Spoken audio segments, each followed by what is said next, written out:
Yeah, I started my career monitoring irrigation management of cotton crops at Weewar and Narrabri using instrumentation like the neutron probe, which I pioneered in Australia for use for irrigation scheduling.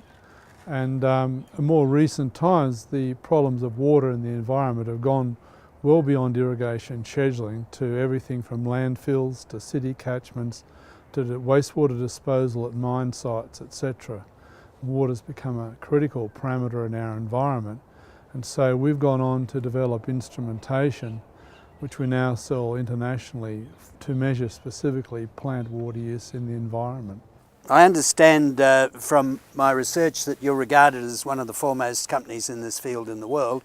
Can you describe the business to us, where you're active and what you're supplying? Yeah, we chose to focus, as you've got to do if you're going to export, and a very narrow niche, which is measuring water in plants. And can be the tallest trees in the world. We've instrumented those to herbaceous plants. And the market is and opportunities are driven by climate change, water monitoring of trees in the permafrost and the tundra, mine sites in Peru, mine sites in the Pilbara, to even here in Armidale, school children monitoring water use of trees to build up carbon accumulation stories of the New England tablelands. So yes, we are one of the world leading authorities because we do work with the leading scientists around the world. We develop their concepts and their ideas into products which they can use and their peers can use. So we have a very close relationship at the highest level of science.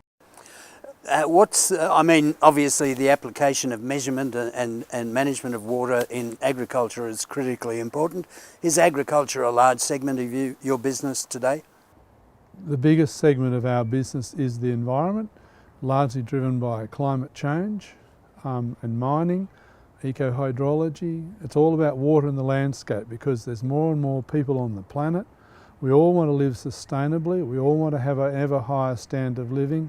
One of the key variables that really determines how sustainable we'll be and how high our standard of living will be is water. So we must monitor that. Agriculture is one component of that environment.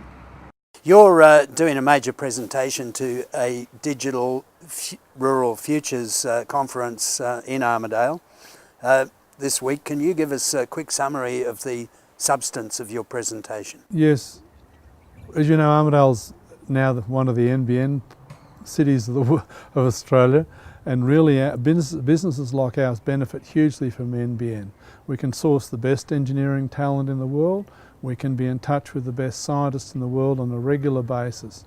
So the talk will start off by talking about our business, how we've been able to utilise NBN to really further our technology business in a rural environment, export and earn income from export income, as well as build instruments to monitor water use of plants in the environment, and finally how we've built a school project up where school children are now benefiting from this, being able to monitor water use of plants in a digital form in real time to see how trees respond to the environment.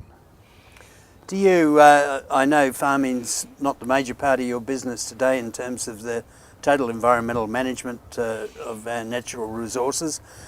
Do you see a day when the sort of technology that you're developing and continue to develop is going to become cheap and consumable for grain growers and cotton growers, irrigators, beef cattle producers?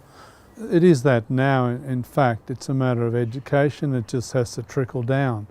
And like all technologies, you start at the higher levels and it will trickle down, and the conference here in Armidale is going to do a lot for that, because in fact we have been monitoring in the cotton fields and the instrumentation works very well on cotton, for example, but it's got to trickle down to that community yet.